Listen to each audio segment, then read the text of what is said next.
A raccoon once cruelly abandoned by his family on a rainy night seemed destined to die forgotten.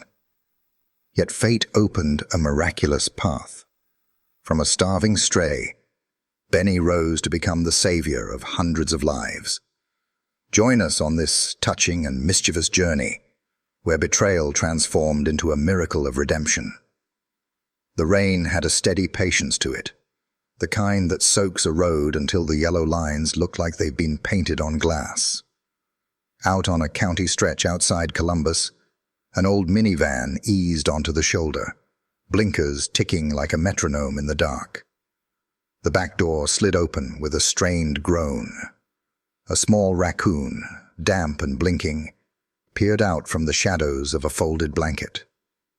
His name was Benny, though no one said it now. A man's voice came from the front, clipped and tired. "Just put him down. We're not doing this anymore." A pair of small hands hesitated. Another voice, a little boy, wavered between a whisper and a cry. "Dad, he'll be scared." The man didn't answer. The mother cleared her throat and stared straight ahead, knuckles pale on the seatbelt. Benny felt the cold before he felt the ground. The blanket slid, the door shuddered, and the wet air swallowed him whole. For a heartbeat he waited, expecting the familiar tug back into warmth, the laugh that always followed when he tried to burrow into someone's coat. Instead, the door slammed. The blinkers stopped.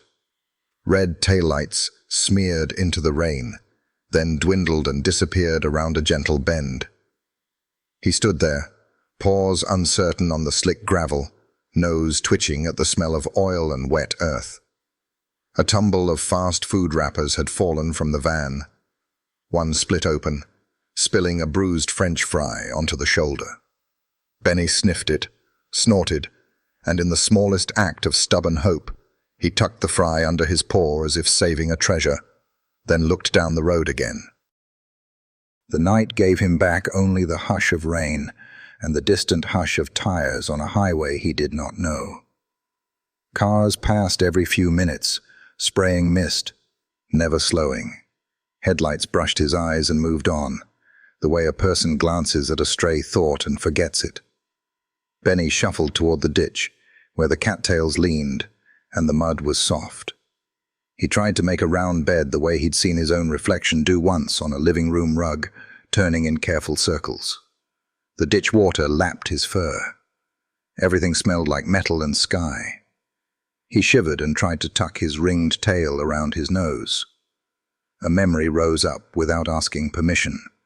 A cereal box on a sunny kitchen floor, the rim sparkling with sugar dust.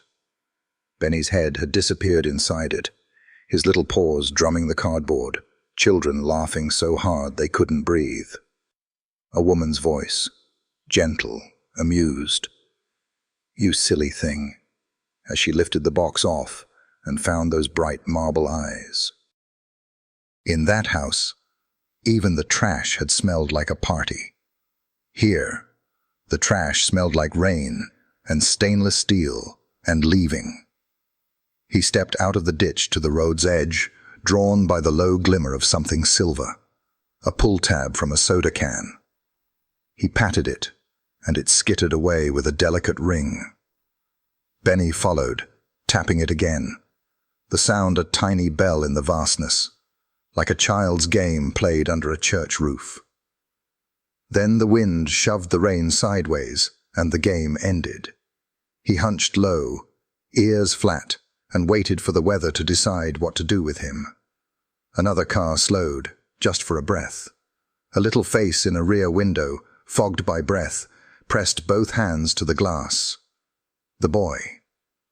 Benny recognized the shape of his worry. The car did not stop. The boy turned, both hands lifted as if to pull an invisible rope, and then the road took him away too. The rain forgot the scene almost immediately. Only Benny remembered. Time became a watery rope that he held with his teeth. When his jaw ached, he let go and time snapped forward. An hour or a day later, he could not say. He wandered along the shoulder, nose to the wind, reading the damp signatures of things that had passed before him. Fox, skunk, a woman's perfume thinning into nothing. A box truck rumbled by, and its draft flipped a torn paper bag into the air. The bag landed near a culvert, the top gaping like a soft mouth. Benny trotted over, poured it open, and found a heel of bread, swollen with rain but still bread. He ate in small, polite bites, as if someone might appear and ask him to share. When the rain finally unwound to mist, the night grew even larger. Somewhere far off, a barn light burned like a coin left on a windowsill. Benny followed the scent of dry wood and hay until the road narrowed and a gravel drive turned under a row of sycamores. He padded along the edge, cautious but curious, every few steps stopping to sit upright and look around with that neat raccoon posture that seems half prayer, half question.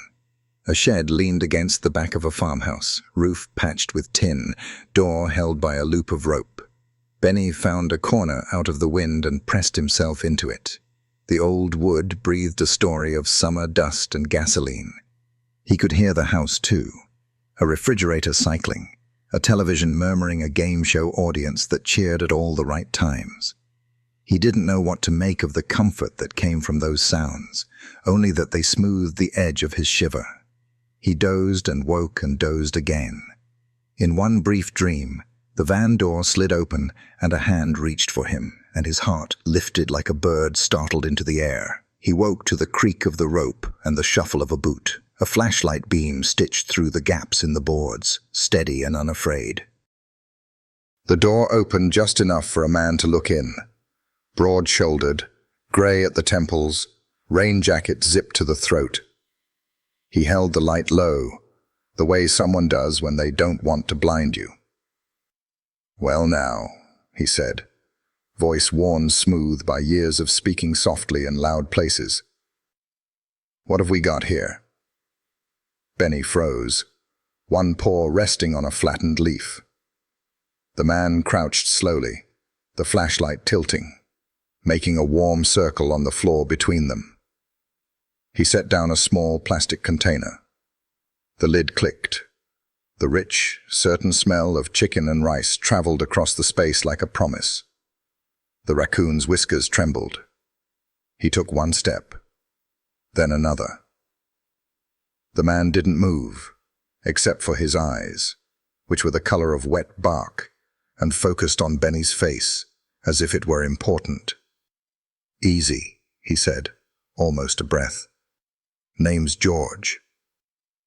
A drop fell from the roof and landed on the back of Benny's neck. He shook it off, then reached one neat paw into the circle of light and touched the container, as if testing whether it would vanish. When it didn't, he leaned in and took a bite. Warmth moved through him in a clean line. Tongue, throat, chest. He ate carefully, glancing up every few seconds to be sure the world still held together. George watched without reaching. His jacket smelled faintly of smoke and rain, and something metallic, the way a fire station smells at 2 in the morning when the trucks are sleeping and the coffee is strong. "You're a tidy little guy," he said. "Somebody taught you to mind your manners." Benny finished and sat up, front paws tucked against his chest, a small gentleman considering his host. He looked at George's hand, broad, nicked, the nails square, then at the pocket on the jacket. He leaned forward and, with disarming boldness, patted the pocket once, twice, like a shopper checking for a hidden treat. George laughed, quiet and surprised.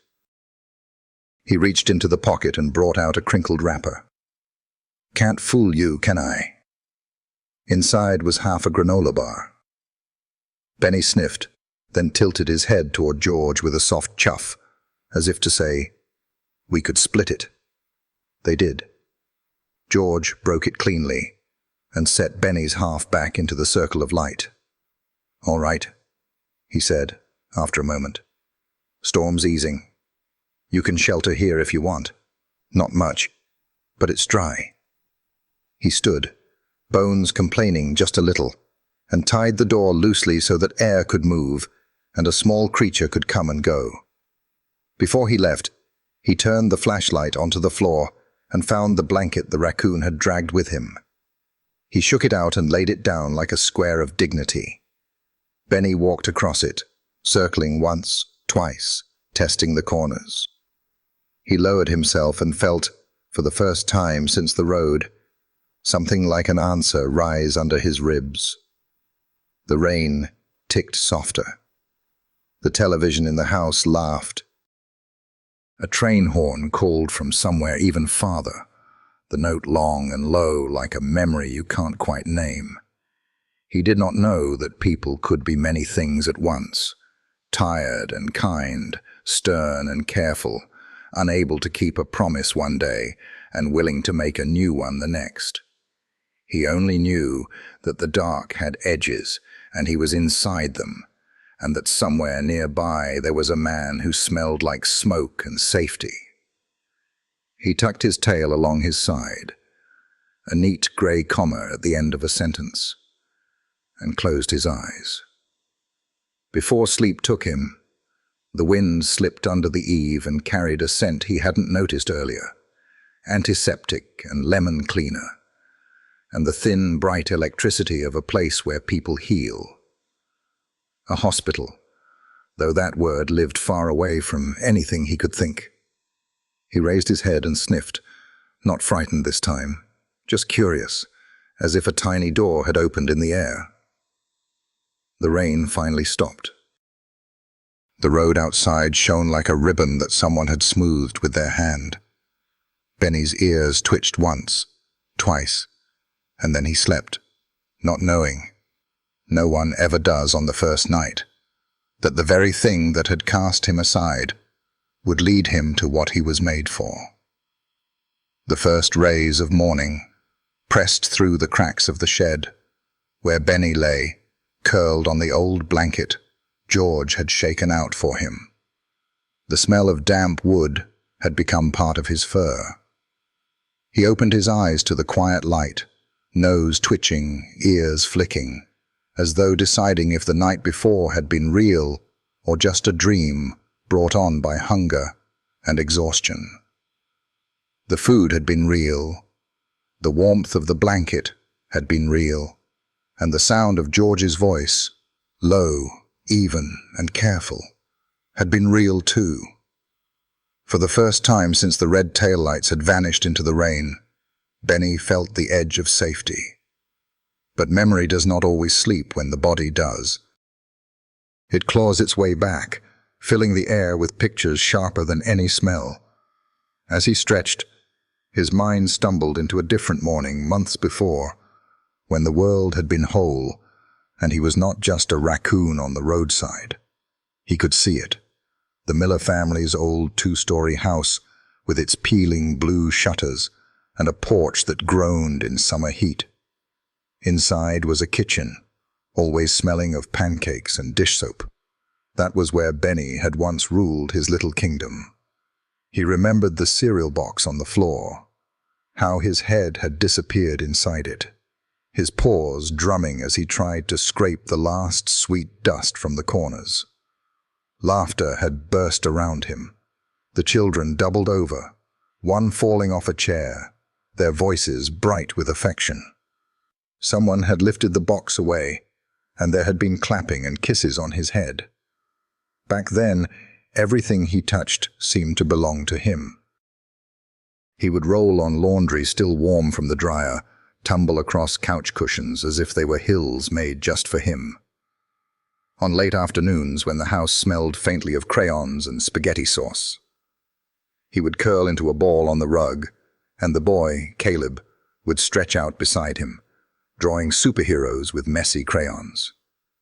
Sometimes the little girl, Anna, would place a tiny doll blanket over Benny and whisper, "You're my baby too." It had felt like forever, but forever has a way of thinning into something else. As Benny grew, the jokes began to change.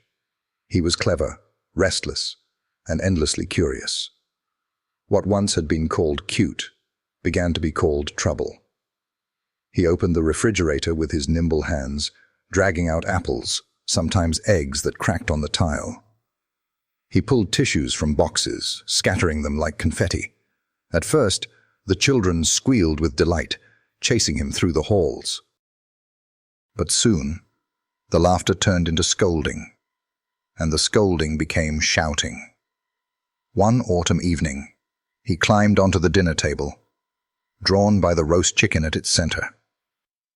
Before he could be pulled back, his paw tipped over a glass of red punch, staining the white tablecloth like spilled paint. The father's face hardened, and the mother's voice turned sharp. "Enough is enough." Benny froze, tail tucked, not understanding words, but feeling every sting of their meaning. Winter pressed in. He found himself spending more nights shut out on the porch, his nose against the glass door as the children watched television inside. At first, Caleb and Anna would sneak scraps to him, sliding open the door with guilty grins, but the parents caught on, voices rising, warning them not to spoil him anymore. Slowly the scraps stopped. The day the family began packing boxes, the house echoed with a strange emptiness. Furniture scraped against floors, tape hissed across cardboard, and Benny's once chaotic playground turned into bare rooms. He followed everyone anxiously, pawing at boxes, climbing into them, as if he could be packed along too. The children tried to coax him out with soft pats, but their father only shook his head. "An apartment can't handle a raccoon," he said flatly. "He's too big, too messy. He'll tear the place apart." Benny remembered the moment they left him in the backyard, the gate locked, while the van filled with boxes. Anna pressed her face against the rear window, eyes red, but no one stopped the engine. The van pulled away, and Benny scrambled at the fence until his paws ached. When they finally did come back for him weeks later, it wasn't to bring him along. It was that stormy night on the county road. The night of the blanket, the fry, the red taillights. Back in the shed, he shifted uneasily on the blanket, ears flicking at the sound of George moving about the farmhouse. The past pressed against him, heavy and sour. He stood, padded to the doorway, and peeked out into the crisp morning. The air smelled of coffee drifting from George's kitchen, of damp hay, of earth trying to dry after rain. He tilted his head, eyes catching the shine of something forgotten near the fence. A metal pail. He trotted over, dipped his paw inside, and fished out a cracked corn cob meant for chickens. He gnawed it with satisfaction, corn kernels sticking to his whiskers. George stepped out onto the porch and chuckled when he saw. "Well, looks like you've got a taste for farm life," he said, voice low, carrying easily in the cool air. Benny froze for a second, then sat upright with the corn cob clutched in his paws, looking like a mischievous child caught red-handed. George laughed louder. "All right, keep it. You earned it." Still, even as he played with the cob, a restless feeling stirred in him. Something like a question, something like a wound. He had known warmth once, and lost it. He had known love, or what he thought was love, and watched it turn into the thud of a door in the rain. The sweetness of pancakes and laughter lingered in him, but so did the bitterness of being cast out. He pressed his paw against his chest, as if trying to hold both truths at once. A raccoon's heart doesn't write stories, but if it did, Benny's story was no longer the one told in kitchens with cereal boxes and doll blankets. It was a story that had been torn open, and the world outside, muddy, unpredictable, vast, was beginning to write in the empty spaces. That morning, as the farm woke to roosters and the distant hum of a school bus, Benny lifted his head to the sky. Clouds still hung heavy, but a thin seam of light cracked through. He didn't know it yet, but life had already begun to weave him into another family, one stitched together not by blood or convenience, but by something stronger: need, chance, and the hidden purpose that had always been waiting inside him. The next week did not unfold like a gift. For Benny, each day stretched into a test, and every test was about survival. Though George had left food near the shed and never turned him away, Benny's restless nature drove him beyond the farm. Curiosity tugged at him the way a thread pulls loose from a coat. He wandered into alleys behind diners, into the echoing dark of a supermarket parking lot, and into trash bins that carried the stories of human lives. Coffee cups half full, paper bags stained with grease, a child's melted ice cream cone. At first, scavenging had its thrill. A knocked-over pizza box still held crusts, and Benny sat proudly on his haunches, nibbling like a king with cheese smeared across his nose. He would flip the lid of a dumpster with surprising skill, balance on the rim, and pour through what the world had chosen to forget. But the streets were not forgiving, and soon his discoveries came with dangers. One evening, as the streetlights buzzed to life over a half-abandoned strip mall, Benny climbed into a trash bin behind a butcher shop. He had barely pulled a bundle of wax paper toward him when the deep growl of another animal rolled across the lot. 3 stray dogs slinked from the shadows, ribs sharp under their skin, eyes glowing with a hunger Benny understood too well. They circled, low and steady, their nails tapping the pavement like clock hands. Benny froze, his paws tightening around the wax paper, his body ready to dart, but with nowhere to go. The first dog lunged. Benny bolted up the side of the bin, claws scraping metal. He leapt down to the other side, only to find the second dog waiting. His heart rattled against his ribs. He darted under a chain-link fence, tearing a patch of fur as he squeezed through. The dogs barked and snapped, teeth flashing in the dim light. But Benny wriggled free, sprinting into the safety of a cluttered alley. There, panting and trembling, he pressed himself into the shadows, the wax paper forgotten. It wasn't the only close call. 2 days later, drawn by the sweet smell of fruit, he ventured into the skeleton of an old open-air market, its stalls long empty, the roof beams rusted. In one corner sat a wire cage, its door propped with bait, half a melon glistening in the afternoon sun. Hunger gnawed louder than caution. Benny crept forward, whiskers trembling, eyes locked on the fruit. He slipped inside, bit into the melon, and the door slammed shut. The sound was brutal, final. He spun, claws against the bars, teeth bared. The more he fought, the tighter the trap seemed to close, metal biting into his paws.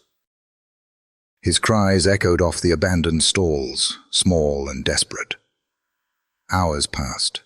The sun dropped, leaving the market in shadows. Cold crept in through the steel, and Benny's strength drained away until he lay curled around the half-eaten melon, shivering, eyes half closed. It was the shuffle of boots that woke him. A flashlight beam cut through the dark. A voice, rough but steady, muttered, "Well, now, what kind of fool set this out?" The light landed on Benny's striped tail pressed against the bars. George's face appeared, lined with worry, jaw tight. He set the light down, worked the latch with careful hands, and swung the cage open. Benny didn't move at first. Exhaustion made his limbs heavy. George reached in, slow as the turning of a clock, and slid his hands under Benny's small body. "Easy," he murmured, holding him against the thick fabric of his jacket. Benny's nose pressed to the smell of smoke and rain again. the smell that had become comfort. George carried him out of the market, muttering about careless trappers and hard nights. Back at the farm, he washed the cuts with warm water, muttering apologies when Benny squirmed. He set out a plate of scrambled eggs and sat close, keeping watch until Benny ate. Yet, even after the rescue, Benny's instincts pulled him back to the streets again and again. He was not built for cages, not even the loose one of kindness. George sighed, but let him go, always leaving a dish of food by the shed just in case. And Benny always came back, whether at dusk or dawn, as if the old man's farm was a point on a compass he could not ignore. But the streets hardened him. He learned to climb faster, to squeeze through gaps that seemed too narrow, to leap onto roofs when chased. He grew leaner, muscles firm under his fur, eyes sharper. He stopped trusting sudden noises. A dropped bottle, a car backfiring, even a door slamming in the distance sent him scrambling for cover. Still, the world wasn't only danger. There were moments that clung like burrs to the rough cloth of survival. One night, he discovered a bakery dumpster, and inside lay a collapsed box of glazed donuts. He dragged one out and sat on the rim, paws sticky with sugar, nose dusted white. A teenager passing by laughed in surprise. "Well, look at you, little bandit." The boy tossed him a second donut before walking on, humming. Benny ate both, savoring every sweet bite, the laughter ringing in his ears like a sound he had once known in kitchens long ago. Yet the ache of loss stayed. The memory of Anna tucking him under a doll's blanket, Caleb whispering secrets to him on the rug, came back in dreams that made waking harder. He would shake himself in the morning, nose to the wind, and try to bury those memories beneath the scent of food or the chase of adventure. But memory is stubborn, and Benny carried his with every poor step, heavy but inescapable. One bitter evening, when the wind cut sharp and the dumpsters were bare, he dragged himself back to George's shed. The old man was waiting on the porch, lantern glowing, a bowl of stew in his hands. "You've had a day of it, haven't you?" George said, setting the bowl down. Benny crept forward, ate, then sat back on his haunches, staring at George with round, weary eyes. The old man scratched his chin. "You're trouble, I can tell. But you're not done yet.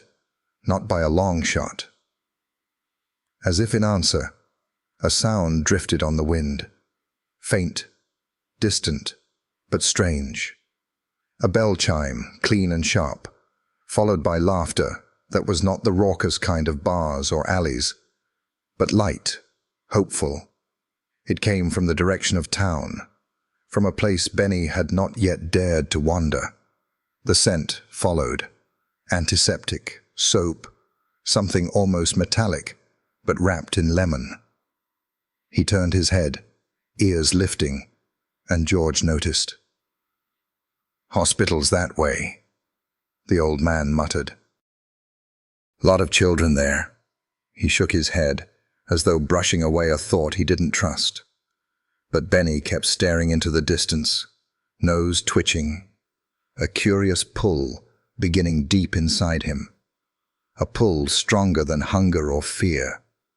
Something in that scent stirred him in ways he could not yet understand.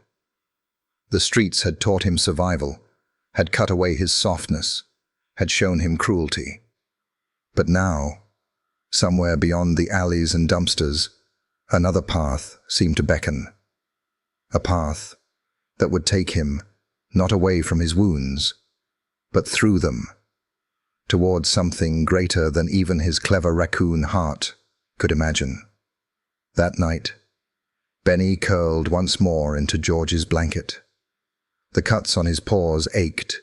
His fur was still matted with grime, but his ears stayed pricked, waiting for that chime again. And though the world was still harsh, a new chapter had already begun to turn its page. Morning in town always carried a different tone than the farm. Where George's land smelled of hay, soil, and wood smoke, the streets smelled of coffee, fried dough, and exhaust. Benny had grown used to drifting between the two worlds, wild enough to chase through alleys, tame enough to circle back to George's porch for a bowl of stew or a crust of bread.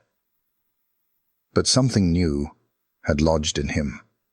That faint hospital scent, the crisp blend of antiseptic and lemon that had reached him even in the alley winds. It returned often, like a bell chiming in his chest, urging him closer. One Saturday, George took his usual walk toward town, cane in one hand, a canvas bag in the other. Benny trailed behind at a distance, darting between hedges and parked cars, his striped tail flicking like punctuation. He followed until the road narrowed, the sidewalks filling with mothers pushing strollers and children racing ahead with balloons. Beyond the square of shops, Benny saw it, the brick facade of the county children's hospital, glass doors sliding open and shut, spilling warm air into the chill morning. George stopped to chat with a neighbor near the entrance. Benny lingered at the curb, nose lifted. The scent was stronger here, not just of antiseptic, but of people. The tired shuffle of nurses, the sugar of lollipops, the faint copper tang of worry. He crept closer, drawn as if by a thread. Inside the waiting area, through wide windows, children sat in chairs too large for them. One boy swung his legs nervously. Another clutched a stuffed bear. Benny's eyes fixed on a small girl in a wheelchair near the window. Her hair was thin, her face pale, but she was laughing at something her mother whispered. Then suddenly Benny's body stiffened. A strange urgency welled up in him. He rose on his hind legs, pressing both paws against the glass, tapping sharply. Tap, tap, tap.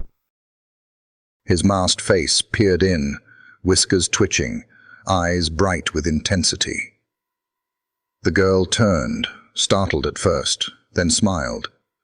But Benny didn't move away. He tapped harder, chattered in that low, urgent way raccoons do when they sense something unseen.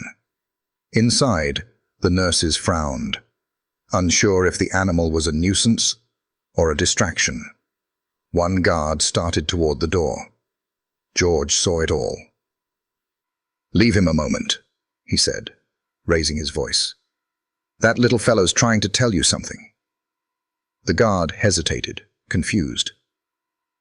Then it happened. The girl's laughter cut off. Her chest hitched, breath coming shallow and sharp. The mother's smile collapsed into panic. Nurses rushed in, rolling her chair back toward triage. George watched the commotion, then glanced at Benny, who had dropped back to all fours, panting, eyes locked on the girl's retreating figure. When the chaos settled, George found himself approached by a young nurse. "That raccoon yours?" she asked cautiously. "Not mine," George answered, his hand resting on his cane. "But he's persistent." Persistent was one word for it. Benny refused to leave the hospital grounds that day. He lingered near the benches, watching every child who passed through the glass doors, his nose twitching, his small hands drumming restlessly on the railings. The next week, he returned on his own. He prowled the hedges, popped his head into the lobby entrance, sometimes startling visitors with his sudden appearance. People laughed nervously at first. A raccoon at a hospital? But laughter gave way to curiosity. The children loved him. One boy dropped a cracker near the bench, and Benny picked it up neatly, sitting upright like a little soldier while chewing. The boy giggled, and for a moment his IV tube seemed forgotten, but the pattern grew harder to ignore. Benny wasn't simply begging for food or attention. He behaved differently near certain children, restless, vocal, pawing at the glass until nurses grew uneasy. Then, as if by uncanny timing, Those same children were later found to have complications that routine checks had missed. A boy with sudden chest pains, a girl whose fever masked a deeper infection. Each time, Benny had been there, insistent, his dark eyes fixed, as if he could see beyond what the adults did. George noticed too. One evening, as Benny curled in the shed, George muttered, "You've got a nose for more than mischief, don't you, boy?" Benny responded by flipping an old rag with his paw, tumbling it over himself like a blanket, then poking his head out with a chuff. George chuckled softly. All right, maybe more than a nose, maybe a purpose. The turning point came one crisp autumn afternoon. The hospital lawn was busy with families waiting outside while the wards were cleaned.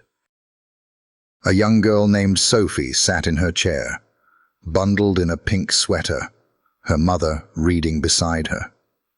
Benny appeared from the hedge, sniffing the air, then made straight for Sophie.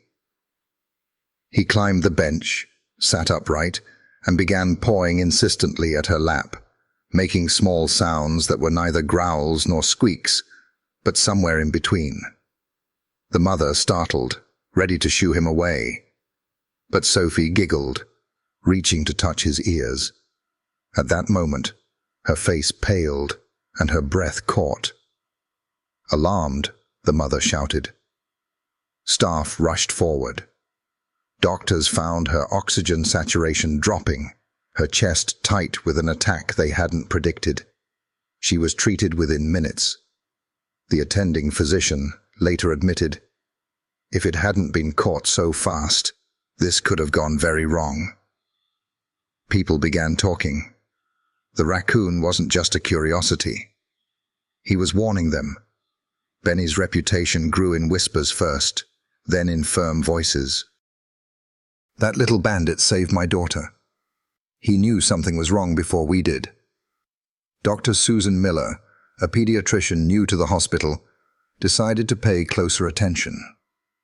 She began keeping notes. When Benny appeared, who he fixated on, what his behavior suggested. She didn't share the notes yet, too afraid colleagues would laugh, but the list grew, patterns formed, and every time, Benny was right. That evening, as George led Benny back toward the farm, he shook his head slowly. "What kind of fate are you walking into, little one? You've got trouble written all over you, but maybe trouble's just another name for calling." Benny trotted beside him, clutching a gum wrapper he'd snatched from the sidewalk, flipping it playfully in the air as though agreeing. Mischief, yes, but now something else too. The hospital doors had opened to him, even if no one had said so out loud. Benny had crossed from alley shadows into the threshold of hope. And though no raccoon can know the weight of destiny, some part of him already seemed to carry it, hidden behind that curious mask, in the steady beat of his small heart that would not be silenced. By the time the first frost glazed the grass outside the hospital, Benny had become a fixture on the grounds. At first, nurses tried to chase him away, broom handles tapping at the pavement as if shooing a stray cat. But he always returned, popping out of hedges, waddling across the lawn, pressing his small hands to the glass doors until the automatic sensors gave up and let him slip inside. The children adored him. They laughed when he sat upright like a little gentleman, paws folded as if waiting for a turn in line. They giggled when he tugged tissues out of unattended pockets or rolled stray toys across the tile floor.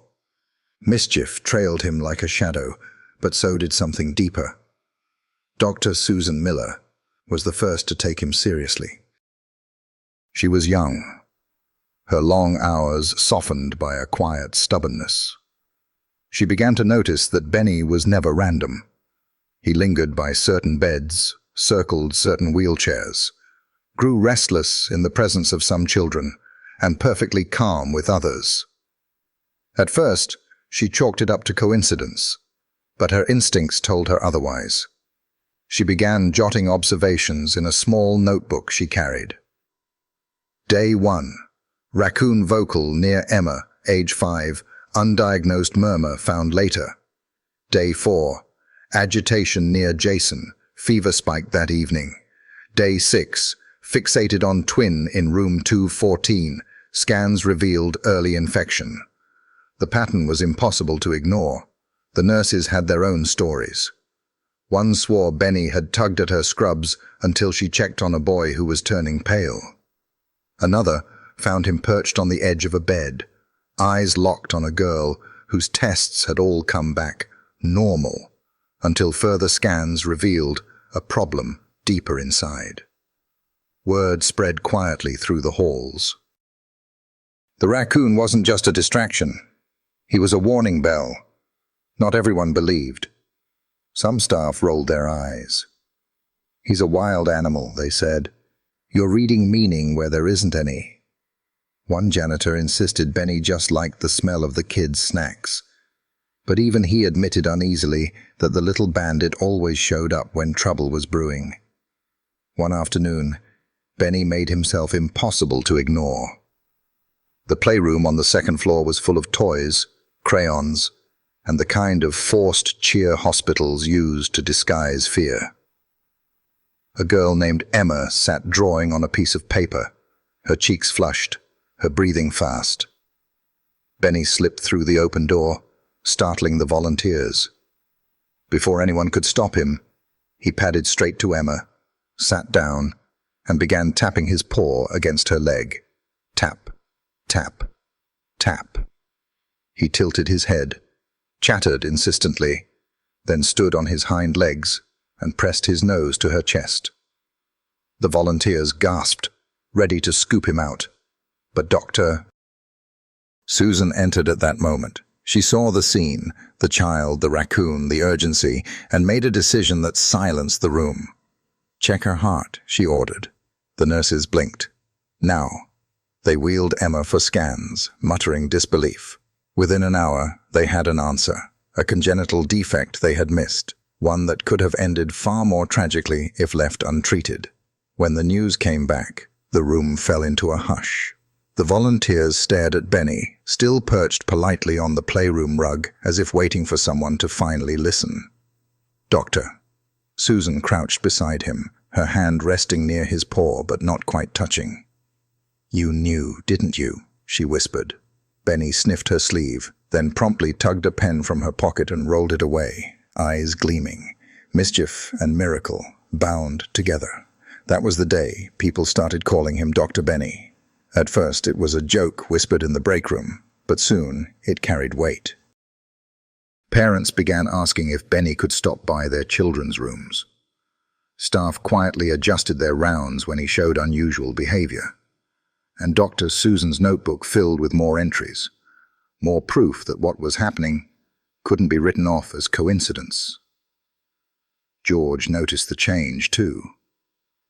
One evening, he walked through the hospital lawn with his cane while Benny trailed behind, tail flicking. They're starting to trust you, rascal, George said. Imagine that. You a doctor. World's gone sideways. Benny chirped, then reached up and tugged at George's coat pocket until the old man sighed and handed over the granola bar hidden there. Even heroes had appetites. Of course, mischief was never far behind. Benny once darted into a supply closet and emerged with a surgical mask dangling from his ear like a ribbon. Another time, he climbed onto a cart of patient charts, scattering papers across the floor while the nurses chased him down the hall. But somehow the chaos softened the children's fear. Laughter followed him like a second diagnosis. Doctor. Susan eventually gathered enough courage to present her notes to the hospital board. She described Benny's behavior, the correlation with diagnoses, the number of cases where his insistence had led to life-saving early treatment. The board was skeptical, but the parents of Emma and several others spoke up, voices thick with gratitude. We don't care how, Emma's mother said firmly. That raccoon saved my daughter. The board agreed to let Benny stay, on probation of course. They gave him an ID badge clipped to a collar, printed with the words, Dr. Benny, Medical Detection Raccoon.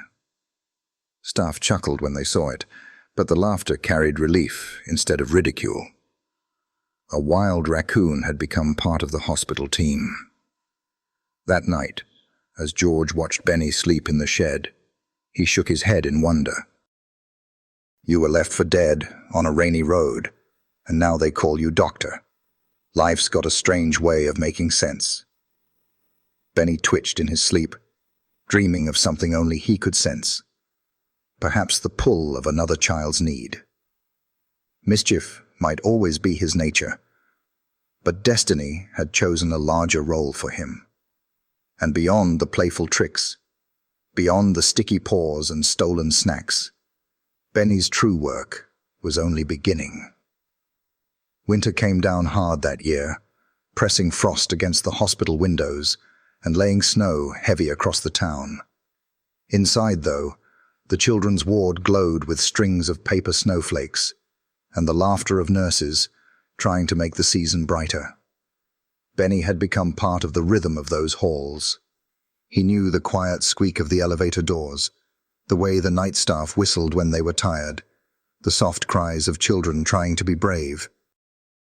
Mischief still followed him. He was forever pulling gloves from pockets or slipping into the cafeteria for an apple. But beneath the tricks, there was something more deliberate. He had become a guardian, though no one had officially called him that. On a grey December morning, a new family arrived. Their little boy, Liam, 6 years old, bounded into the waiting area with a toy truck in one hand. His parents smiled with the weary confidence of people who believed this was just a routine checkup. Liam seemed perfectly healthy, cheeks flushed from the cold, eyes alive with curiosity. He parked his truck on the bench and announced to everyone listening that he was going to be a firefighter when he grew up. Benny, who had been lounging near the front desk with his paws tucked neatly beneath him, suddenly froze. His nose twitched, ears tilting forward as though catching a sound no one else could hear. In an instant he was on his feet, scampering toward Liam with a speed that startled the receptionist. The boy laughed. "Hey, a raccoon!" He reached out as if to pet him. But Benny didn't pause to play. He grabbed the cuff of Liam's jacket in his small hands and tugged, chattering urgently. The parents gasped, reaching to pull their son away. "Get it off him!" the father barked. "Doctor." Susan appeared at that moment, her expression sharp with recognition. "Wait," she said firmly. "He's trying to tell us something." Benny clung tighter, eyes locked on Liam's face, making soft, desperate sounds. Susan knelt beside them, her voice calm but insistent. "Let's run a full exam, please." The parents hesitated, confused, but the intensity of the raccoon's behavior shook them. Reluctantly, they agreed. Liam was led into the exam room, Benny padding after him until the door shut. He waited outside, pacing, tail flicking. Nurses whispered nervously. Some thought it was a stunt. Others feared the raccoon had finally crossed the line from helpful to dangerous. But Susan's faith didn't waver.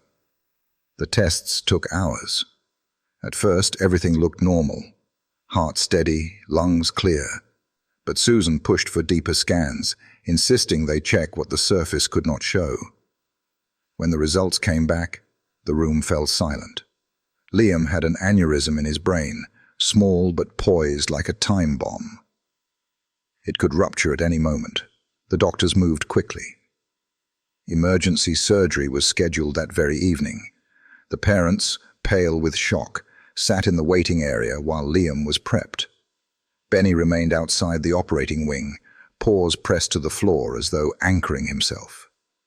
George came to sit with him, the old man's cane tapping softly on the tile. "You found it, didn't you, boy?" George murmured. You knew. Benny didn't look up, but his body trembled with an energy that felt like fear and faith woven together. The operation stretched long into the night. Snow fell outside, muting the world, while inside the staff fought for a little boy's future. At last the surgeon emerged, his mask hanging loose, his eyes tired but relieved. "We got it in time," he announced. "Your son's going to make it." The parents wept, clinging to one another. George turned to Benny, who had leapt onto a bench as if to see better. "Hear that? He's safe." Benny tilted his head, then let out a sharp chuff, as if agreeing. In the days that followed, Liam's recovery became a beacon. Nurses told the story in hushed tones, the raccoon who had known before anyone else. Parents repeated it in the cafeteria. Volunteers whispered it as they changed sheets. When Liam was well enough to sit up, Benny was finally allowed into his room. The boy beamed, his toy truck parked at his side. "You saved me, didn't you?" he said softly. Benny climbed onto the edge of the bed and sniffed his hand, then promptly stole the cracker he was holding and stuffed it into his mouth. The room burst into laughter, mischief and miracle, inseparable.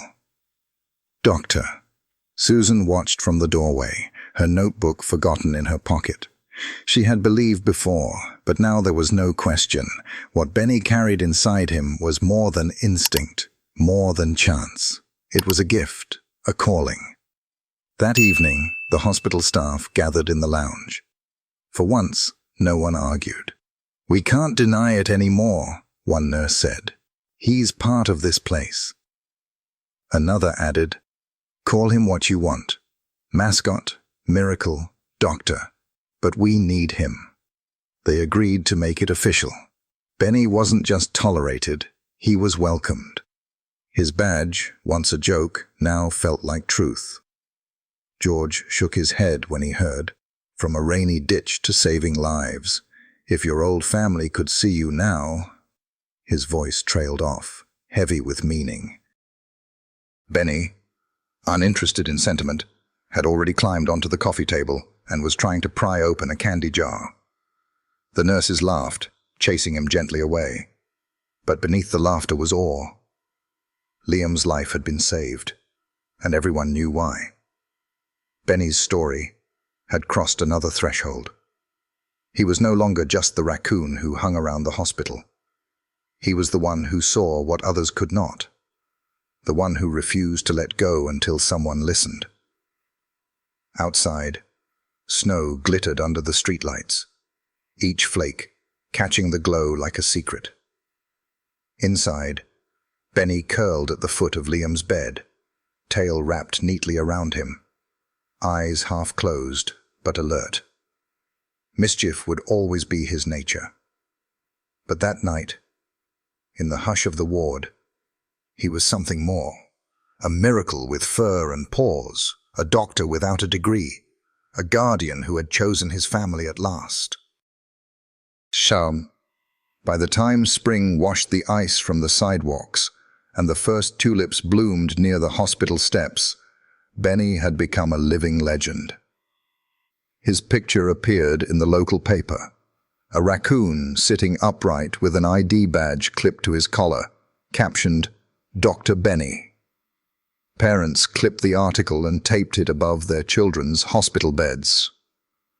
Volunteers told new families, "Don't be surprised if a raccoon pays a visit. He has a way of finding what we miss." George, cane tapping on the pavement, would shake his head whenever he heard the stories. "From garbage cans to glory," he muttered, though his eyes softened with pride. Doctor. Susan kept her notebook full of observations, preparing for a formal study. The hospital halls seemed brighter, lighter, because a small grey creature with clever hands and an untamable spirit had chosen to walk them. But fame has a way of stirring old ghosts. One warm afternoon, as Benny dozed on a bench in the lobby, tail curled around his paws, a voice cut across the chatter. "That's him! That's our raccoon! Heads turned. A man in a pressed jacket, his face pinched with certainty, strode through the doors. Behind him came a woman clutching her purse, and two children, a little older than when Benny had last seen them. The children's eyes widened, half recognition, half guilt. It was the Miller family. Benny jolted upright, fur bristling. He knew that voice. Memory slammed into him, rain pelting down, the van door slamming, red taillights fading into the dark. His paws drummed the bench, ready to flee, but the crowd had closed around. The father spread his hands as if he were the reasonable one. We lost him years ago. He wandered off. We've been searching ever since. The words were slick, rehearsed. He belongs to us. Gasps rippled through the waiting room. Parents pulled their children closer. Nurses exchanged glances of disbelief. George, who had just stepped through the door, leaned on his cane and barked, "Searching? I saw the video. You left him on the roadside like trash."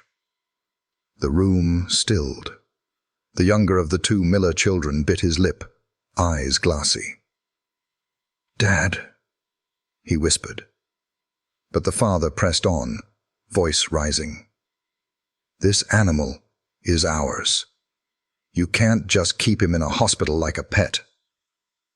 Dr. Susan entered then, drawn by the commotion. She walked straight to Benny, who pressed against her legs, paws clutching at her coat, like a child afraid of being pulled away. "With respect," she said calmly but firmly, "Benny has saved more lives in this building than I can count. He's not a pet. He's part of our team." The father's face flushed. "You people are out of your minds. It's a raccoon. He doesn't belong here. He belongs to us." "Belongs?" George's voice cracked across the room like a fire hose uncoiling. "You gave up that right the night you threw him onto the road. Don't talk about belonging when you couldn't even bother to look back." The crowd murmured agreement. Parents began to speak up, Emma's mother, Liam's father, others whose children Benny had helped. "He saved my daughter's life. Without him, my boy wouldn't be here." Their voices rose, not angry, but protective, a wall of testimony against the claim of ownership. Then came the final blow. A volunteer, a college student who had been working at the hospital for months, stepped forward, holding a phone. "I have footage," she said. "Dash cam from a driver who saw that night." She pressed play. The room filled with the grainy image of a minivan on a rain-slick road, door opening, a small bundle pushed into the mud. The camera caught the father's face in a flash of headlights, caught Benny scrambling after the van as it pulled away, caught the truth. The mother closed her eyes, shame burning across her face. The children turned away, unable to watch. The father tried to bluster, but the evidence spoke louder than he could. The community saw it for what it was: abandonment, cruelty. A choice that had nearly ended Benny's story before it began. "Doctor." Susan crouched and unclipped Benny's badge. She held it high. "This raccoon is not yours. He is ours. He is his own, and he belongs to every child whose life he has touched." Applause broke out, hesitant at first, then thunderous. The Miller family, red-faced and sputtering, were ushered out by security. Benny, sensing the tension had passed, leapt onto the reception desk. He pawed at the jar of lollipops, fishing one out with practiced mischief, and held it aloft as though it were a trophy. Laughter rippled through the crowd, easing the weight of the confrontation. Children cheered. The raccoon had won, not by words, but by truth, and by the countless lives that stood behind him. Later that evening, George sat with Benny on the porch of the farmhouse. The sun bled into the horizon, painting the fields gold. George scratched the raccoon's ears. "They tried to claim you, but the whole world knows better now. You've built something they can't take back." Benny chattered, pawing at George's pocket, until the old man sighed and produced a cookie. The past had knocked on the hospital's doors, demanding ownership. But the present had answered, loud and clear. Benny was not a cast-off anymore. He was a guardian, a doctor, a symbol of resilience. And for the first time since that rainy night on the roadside, the story of his abandonment no longer held power. It had been rewritten by community, by courage, and by a mischievous little creature who refused to stop loving. Spring warmed into summer, and with it the hospital changed. Not in its walls or its machines, but in its spirit. Where once children cried at the smell of disinfectant, they now waited for the sound of light claws tapping on the linoleum floor.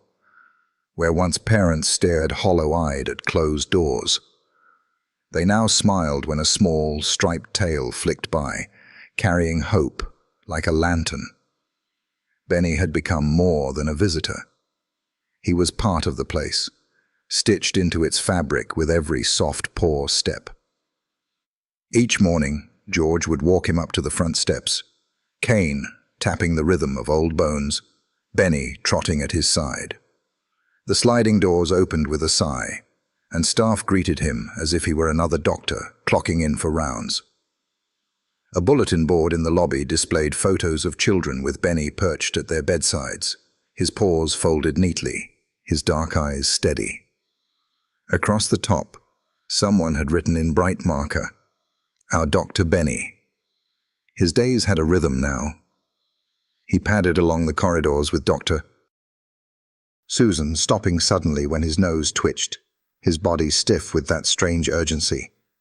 Nurses had learned to recognize the signs. "Which room, Benny?"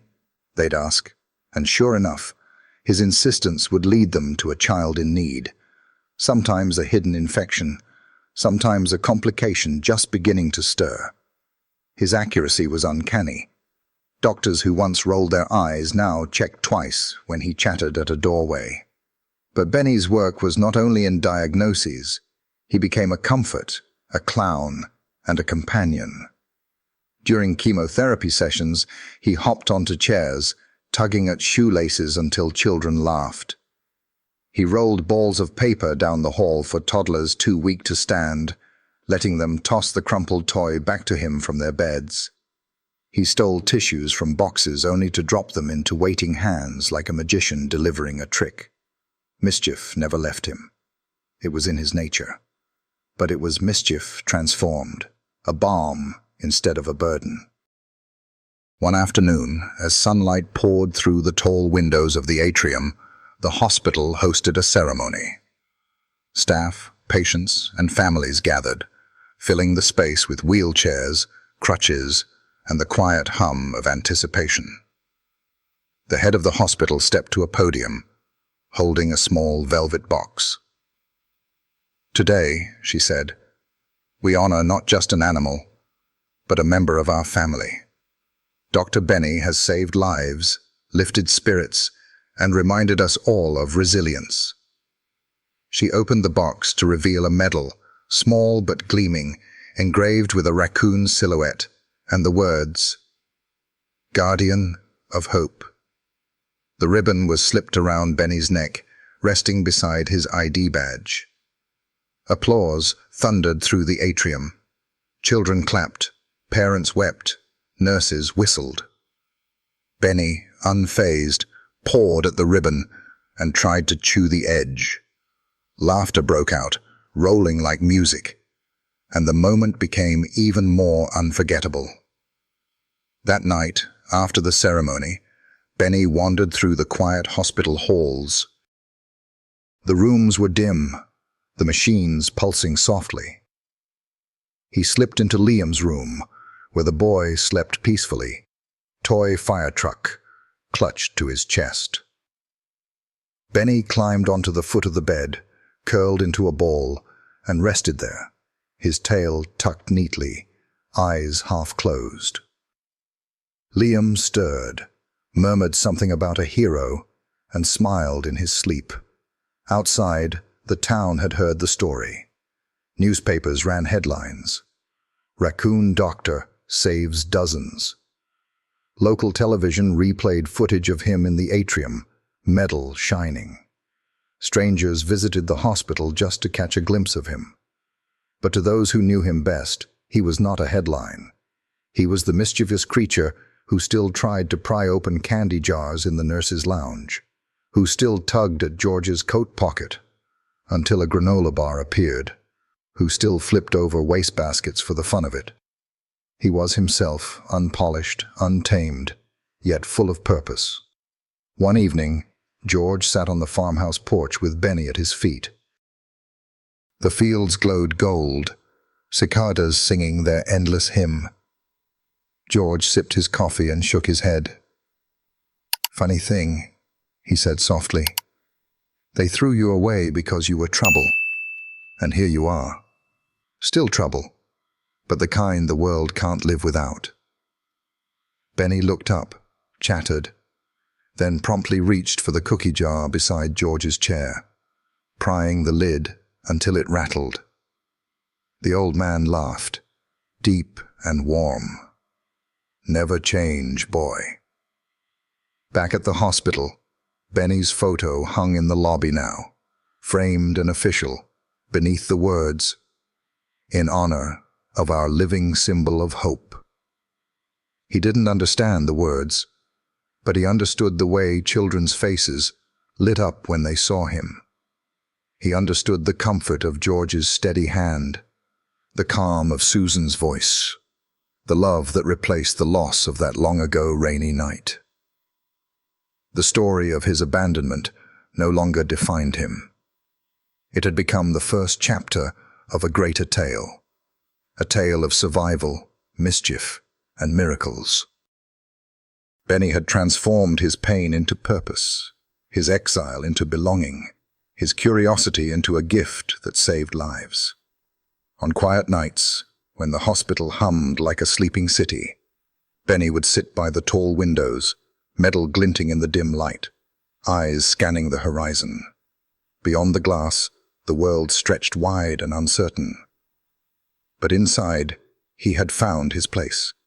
He had turned cruelty into compassion, rejection into redemption.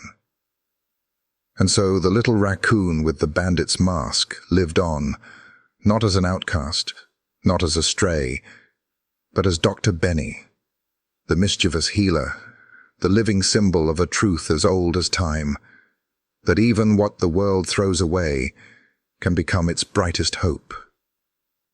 What do you think about Benny's incredible journey? If you loved it, drop a simple 1 in the comments, so I know you were here till the end. Don't forget to subscribe and ring the bell, because the next story is just as heartwarming and you won't want to miss it.